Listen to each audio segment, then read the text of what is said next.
And it's not sexy to talk about intake. Nobody's like, oh, I want to talk about intake. No, they want to talk about marketing. And it's a really unproductive relationship to be a marketing team that doesn't talk about intake. Because if the intake isn't airtight, then the marketing dollars are not going to be maximized. You just proved one of inalienable truths of intake, which is speed to lead. You have to be the first to answer. There is no loyalty. If they don't answer, I'm on to the next, on to the next, on to the next. What if people are always worried about spending dollars on training because they think, what if I train the team and they leave? And Henry Ford said, what if you don't train them and they stay?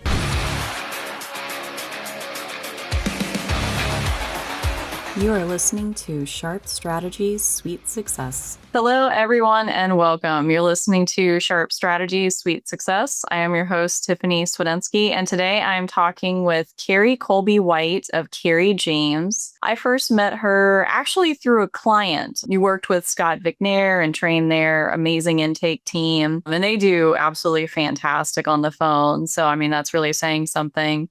And then I think you and I linked up and met at a PILMA event earlier, the AI for PI Expo. I'll have to say, even though we had a mutual client, I really admire your work from afar because intake and picking up the phones and handling what's effectively a sales relationship is so important for these law firms. And for the firms that want to get serious about marketing, they're kind of thrown off by how early people start talking to them about how are you answering the phones? What's that process like? Super happy to have you on the show. And I'm going to turn it over to you and have you finish out the introduction. Oh, well, thank you, Tiffany. Delighted to be here. It's a pretty small world when you get into PI and the PILMA community in particular. So if you're not part of it listening out there, definitely check it out. It's funny you said how working with Scott Vicknair was our introduction. My pitch for a while when people ask me what I do, I say, I make marketing teams look good because people really underestimate the importance of the intake team. And it's not sexy to talk about intake. Nobody's like, oh, I want to talk about intake.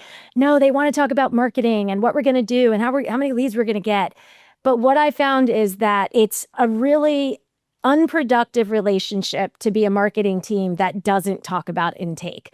Because if the intake isn't airtight, then the marketing dollars are not going to be able to really pursue the true value of that pipeline. So we do need to think like salespeople. Intake is the sales force of the law firm. And my job over these last many years has been ensuring that those marketing dollars as well invested as possible. And that means spending some focus, some effort, some time and money on making intake really strong. It's incredible how many ways intake can go wrong. It's also incredible like how high the threshold is. And I don't usually try to start out the podcast by talking so much, but earlier, like 2 weeks ago, I was looking for somebody to do siding repair on the side of my house. And being a marketer, I was trying like the organic results first, like the people who their website showed up, their Google business profile showed up. And interesting, I called everyone in the map pack and nobody answered. I don't know, maybe it was a little bit early or went to voicemail. And then I grit my teeth and called the local service ads result. And actually that law firm didn't answer, but within seconds, I was called by company that's selling just all over like siding replacement or something. I just got thrown in this siding repair sales pipeline and they almost got me. They almost got me on a single call, but they're like, and what time will your husband be home? We have to have both people there. Coming. And I was like, why?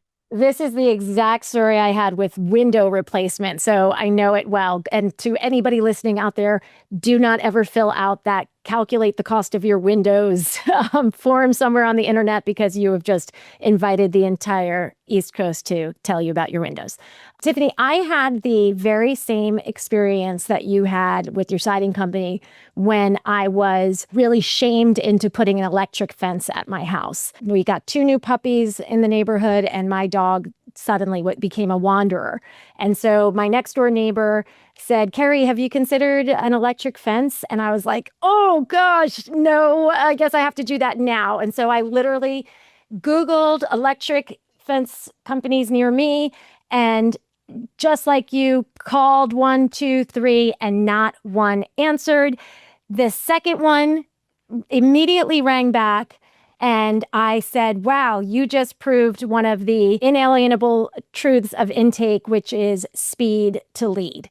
You have to be the first to answer. There is no loyalty. We're all so used to everything being on demand that we are just moving on. If they don't answer, I'm on to the next, on to the next, on to the next. You're lucky if you're a referral firm and they're actually like, no, I really want Tiffany Swedinsky. Otherwise, they're moving on and they could be talking to me. On that call, that electric fence company, I required absolutely no talking into this. I wasn't evaluating. I was an embarrassed good neighbor, and I was ready to drop $3,000 immediately on the spot, no questions asked. And the guy who called me back first got my business. So we need that lesson to be visible by every firm out there that there's no brand loyalty and speed wins. Now, obviously, from a marketing perspective, you need to be there to get the call in the first place. And so we have to know all the ways that people are attracting business. And you know what's really interesting to me, Tiffany, as people who do marketing? I'm shocked at how little people know about marketing. It still reminds me of Priscilla from Salesforce when I was first freelancing, like let's call it 15, 20 years ago, 15, I guess. I would get an email from Priscilla at Salesforce on a regular basis. And I was like, man, this woman is relentless. It got to the point where I was like, does she have a life? Like, what does Priscilla from Salesforce have to do? And I didn't yet know about automation. And so when we look at the things that we're thinking of, it's very different than what the average consumer is thinking of. So they may be clicking on that LSA, and LSA firm or LSA siding company that didn't answer your call. I'm very disappointed in you if you're listening to this podcast, because shame on you. The prices on the internet, especially for legal, are the highest priced verticals out there, and they expect that you are never losing a lead. And so if you think that you're going to put some money in an LSA and answer the phone, not answer the phone, whatever, number one, they'll stop rewarding you with leads. And number two, your cost per acquisition will be astronomical. So how do we fix this? There's this old joke my dad used to tell all the time about a guy who was sitting in a restaurant. He called the waiter over and said, taste the soup. And the waiter said, what's wrong with the soup, sir? He said, taste the soup. Is it too salty, too sweet? And the guy again, taste the soup. He goes, sir, is it not hot enough? Did you want something different? He says, taste the soup. And the waiter looks around and goes, can I get a spoon? He hadn't tasted his own soup because there was no spoon. So you have to taste the soup in your own practice. You need to act like a lead. First off, did you show up online? Did you click the button? Did it actually call your firm? Did someone answer? I've got firms that I work with that have 80 tracking numbers in play. 80 tracking numbers can get kind of messy and sometimes break. Are we testing those tracking numbers? So when I put a request in through a form on your website, does it go to a black hole or does it go to your intake system? Okay, it goes to your intake system. Does it notify the intake team? These are all the things that are expected of marketing firms if they intend to optimize their return on investment. And you have to think of this as an investment. There's a great line, I may be faulty here, but I believe it was from Henry Ford. Henry Ford said, people are always worried about spending dollars on training because they think, what if I train the team and they leave? And Henry Ford said, what if you don't train them and they stay? And so you have to think of this as part of your marketing investment. Getting the best CPA, the best cost per acquisition, means making sure you've got the right team ready to answer the call. You said something really good in there, and I'll just relay something that happened to me earlier today. I'm working with a client. I was auditing their Google business, and I came across their business listing and saw a phone number that I didn't recognize, wasn't in the tracking account. With a shaky hand, I called it. And thankfully, it did actually connect to the law firm, but sometimes we're not so lucky. That's tasting the soup, and everybody needs to do that. This is another really interesting thing just on the Google business profile. Consumers can make edits, make suggestions. And every now and then, I'll have a client say, who said this? Well, It could be anyone who made a suggestion that Google accepted. And so be careful with things like that. You need to taste the soup, a steady diet of soup for you. Soup sounds good. I know what I'm going to do for dinner tonight. You probably talk to a lot of lawyers who have at some point figured out intake is their problem. I'm talking with lawyers and they're just thinking about marketing sometimes. Always. And I'll talk to them and they want to invest, they want to get more leads, and they're the ones in charge of intake. Or there's somebody who's like part-time in a dual role, paralegal intake or reception intake. I'm always kind of struggling, like, how do I convince them that intake is something they need to fix? I mean, honestly, like before we even start getting heavy into marketing. It has to be. Yeah, it has to be airtight. So I have the intake conversation before I have any of the marketing conversation, because the last thing I want you to do is spend money that does not result in cases. And I have often told the story of my first big marketing client who I was so excited to walk in there and share my wonderful first month results and see all these happy faces and how delighted I made them. And I was greeted by absolute grumpiness because they didn't sign clients. I had all the impressions, the click-through rates, the form fills, the phone calls. They didn't have clients. And so when I say I make marketing teams look good, it's because I had to get my hands down deep in the dirt and figure out, well, all the marketing seems to be doing well. Why aren't we signing clients? You mentioned a couple of things in there that are red flags to me. Number one, you talked about the investment. I think a lot of attorneys really start to see the business of running a law practice as this really exciting, high stakes gamble. Right? I can spend this money and I might get the $1 million case. I roll the dice again. I might get into mass torts, and then the mass tort money comes in and I can open up in 7 new states. And you can see how excited people get when they crack the marketing code. Intake is so marketing adjacent that it should be part of that calculation, and it isn't. Like I said, it's just not sexy. And quite frankly, they don't want to believe just anybody could sign a lead, could not sign a lead, could convert, could not convert. They just think, obviously, if it's a qualified call, we help them. But it's more nuanced than that. And when you have a good sales team, you see that difference. So what is that good sales team? Reminds me of another thing you said in that. When the attorney does the intake, that I never recommend that, okay? When you call a law office, you shouldn't be talking to the lawyer. You don't call a doctor's office and get to talk to the doctor.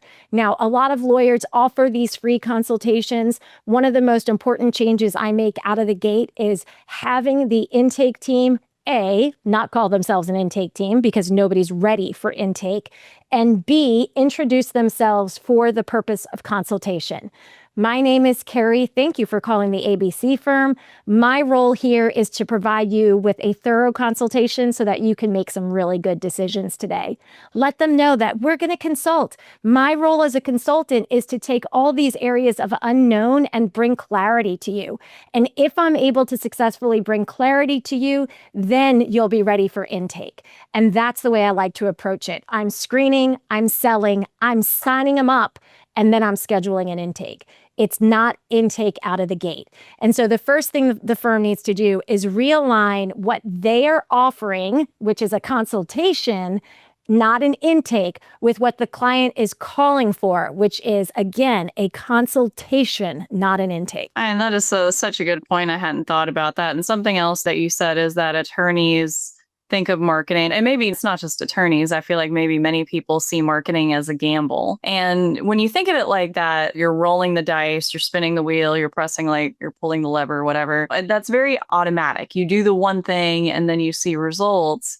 And I keep wondering why so many people walk into marketing with that assumption, because it's like, no, this is a lot of work. Like, we got to do some research. We got to gather some data. And, attorneys like wonder, why is it taking so long? Because they want that, instant gratification.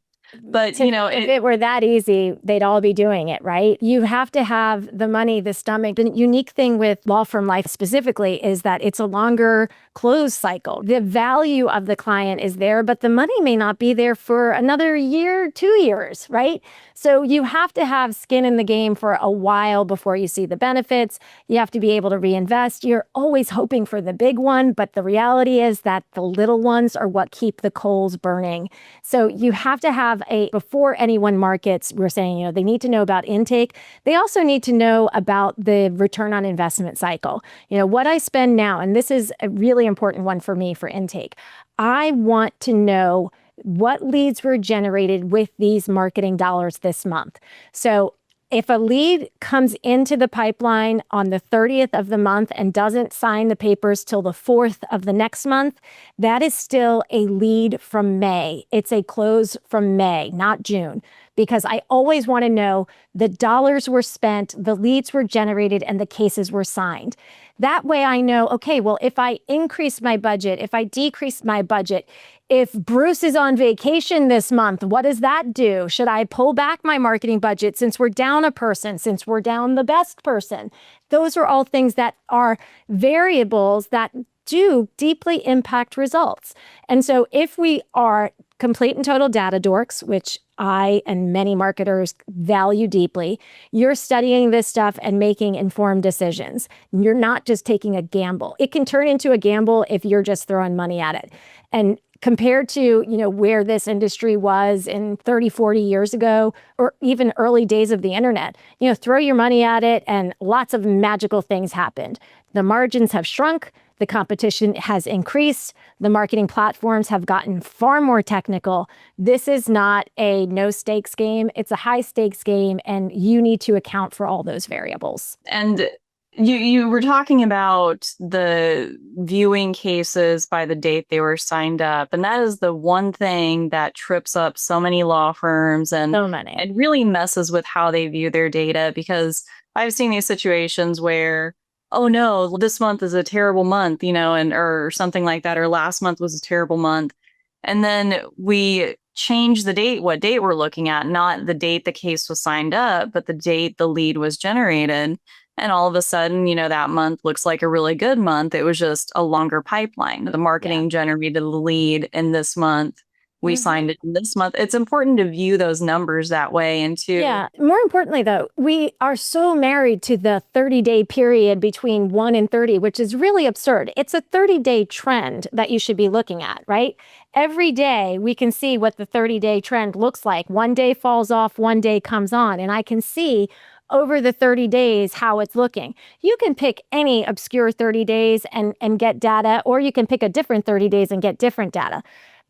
I was once a teacher, and I taught, among other things, 5th grade math. And I would tell the kids, you got to squint at graphs to get a vibe, right? You need to see the trend. You need to know how it's going more generally than specifically to be able to make decisions. And especially with, again, the long sales cycle, or at least the long close cycle, the time between spending the money and making the money is a long period of time. So I like to function on forecasts, because if you tell me the revenue last month was insane, well, that may be from a lead that was generated 4 years ago. Okay. So we need to, and I have a couple of clients that I specifically focus on this. What was the average value of a case last year? That's what I want to know. Just every case that came in, all the attorney's fees divided by the number of cases, period. I don't want you to take off the really good ones. I don't want you to take off the really bad ones. I don't want you to talk to me about we wouldn't have lost that one, but I took it because it was my mother-in-law's sister's next door neighbor's best friend. I don't care. I need to know how many leads or how many cases resulted in how many dollars. And that average is going to let me know what we can stomach in terms of acquisition costs. So if I know my average case value is $17,000, I need to know, well, am I comfortable going up to $5,000 a case, or is that going to make me sick to my stomach? Because it's a numbers game, and we need to be able to make informed decisions based on statistical averages. And I think everyone will find this very interesting, because I'm working with firms across the country. It's still just about around $15,000 a case. It's about that. I have some firms that they take everything and it's 12. And then I have some firms that if they're doing a lot of marketing, they may get it as high as, maybe 25. But at the end of the day, it's usually around 15. And if I can work to say, okay, well, we're going to spend $100,000 in marketing, And that is going to generate about $1.5 million in revenue. Well, then I'd say that's a pretty darn good spend. One of the advantages this industry has is that you are not selling ice cream cones. You've got a very high value solution that people need. And if your intake team is selling it right, they recognize that they're going to do a heck of a lot better working with you than working on their own. I talk to a lot of attorneys who are very interested in marketing automations because it sounds like a very low personnel way to do intake. You automate it, you get it to the point, and then if it's good, the attorney calls them back, or if it's good, we'll call them back. Talk about how you coach law firms on how to marry automations or how much to lean on them. Yeah. In short, I hate it. I've been telling people who are using AI voice agents to screen calls that, we're in beta. The data's not here yet, is what I was saying for years.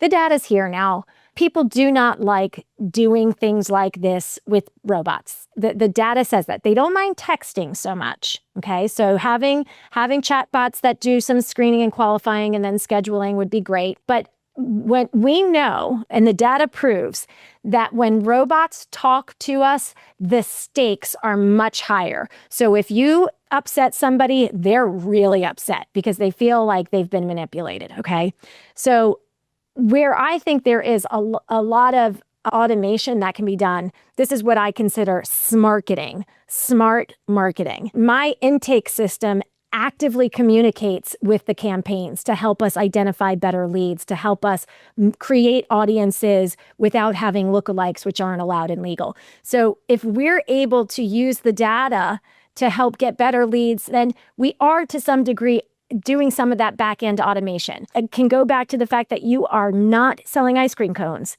I accept that I'm going to have to speak to robots if I'm calling Amazon or Google or Verizon. I am a client in a crisis. I expect to be met by somebody who is going to solve my problem empathetically, make me feel heard and understood. And I think the question you need to ask yourself before you ever deploy any of that kind of technology is, why am I doing this? And if the answer is only for cost cutting, then I believe you need to reevaluate your decisions. If it is because you don't speak that language, or it's in the middle of the night and I don't have staff, or my staff is doing a terrible job, well, then those are reasons to consider. But at the end of the day, there is need for qualified people doing the work that only qualified people can do. And when somebody makes the commitment to call, there is an expectation they will talk to somebody. And you gave some good exceptions, the corporation, something like that. So one of my clients tried to implement AI voice agent, and I was against it, but I'm kind of a let's see how it goes type person. I wanted a real life story. And we struggled because it didn't pass snuff with our internal team. And then one day, my client said he needed to make a change to his insurance policy that he couldn't do online. He called the 1-800 number, was greeted by an AI voice agent, which announced itself. And he said, without thinking, I said, I want to talk to a human. And he was like, and that's when I realized we shouldn't be doing this. Doing this. Tiffany, if anyone cares to visit my YouTube page, I have a 30-minute, maybe even an hour presentation on using AI, how using AI in the intake department especially can be useful and can be hazardous. Because here's an interesting data point from one of my colleagues in the space. His AI voice agents, they tested announcing that they were AI agents and not announcing. And the drop off once they announced it was significant. I want to say it went from 70 to 30%, something like that. It was huge. The question you have to ask yourself then is, am I willing to give those people up, those that drop off because I don't announce it? Or am I willing to be manipulative and not forthcoming with the people who call me?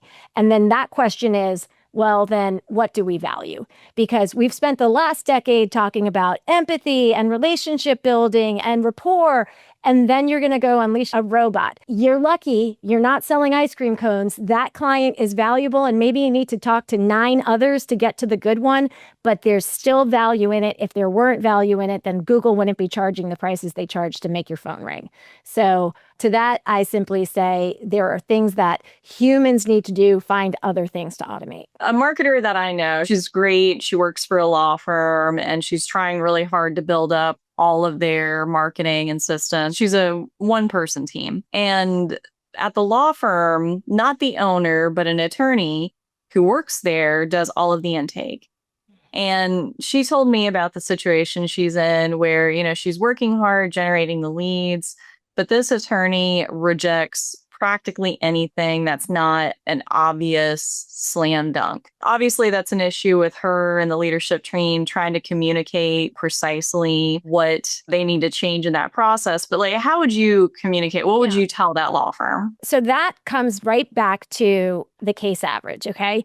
If you want to be in this marketing, in it to win it game for the long term, you're going to have to sign cases that are only going to net $3,000, and maybe you paid $2,500 for that case, okay? But that's what refurbishes the pot that you got that case from. So we keep people busy. We barely made any money. I get it, but that will keep fueling the marketing. So if you're signing cases, I'm signing cases at $1,400 to $1,700 a month. If those people are turning down $3,000 cases, that cost is going to go up. If you say, well, we're only taking this level of criteria, then I need to be very honest with them and say, okay, you're looking at $5,000 case acquisition costs. Where I typically go is you either need to be willing to sign the little cases, or you need to have a referral system in place so that those little cases that you paid $2,000 for, someone's paying you $2,000 for. Because we're not going to be on the same page if you don't tell me what you're looking for and what you're willing to pay for it. The question I get all the time that drives me crazy is, how much do I need to spend? And that is such a silly question. The budget is based on your appetite, what you're trying to achieve, how it's being deployed.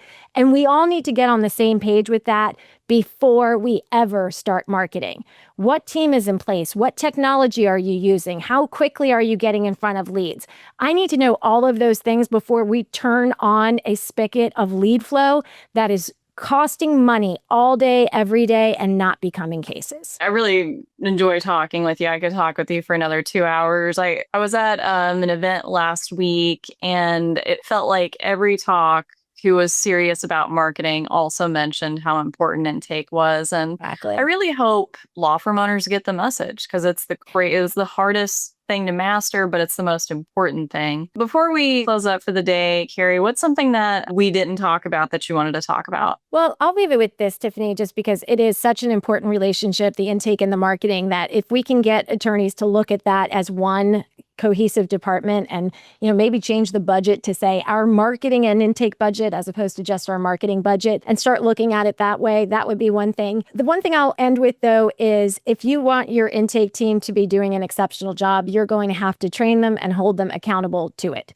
So don't just think that you're going to train them once and walk away and your intake team is going to be thriving. If you're not listening to calls, or someone isn't listening to calls, reviewing, providing feedback, setting standards and meeting them, then you've got work to do on your intake. So taste the soup, go through your intake process. You can certainly contact us for how to taste the soup or train the team or see where you are with that. If you want to get more out of your marketing budget, the first place you should begin is with your intake team. The last thing you want to do is just start spending more money, generating more leads that are going to be left behind. And don't just have ChatGPT generate an intake guidebook for you and hand it off to that one person and expect it all to work. I've seen that more than I care to admit. Where do you want people to look you up and learn more about you, reach out to you? You can find me just about everywhere with all 3 names. Kerri, Kerri, Coby, Coby, white like the color. I'll be on all your socials there. And you can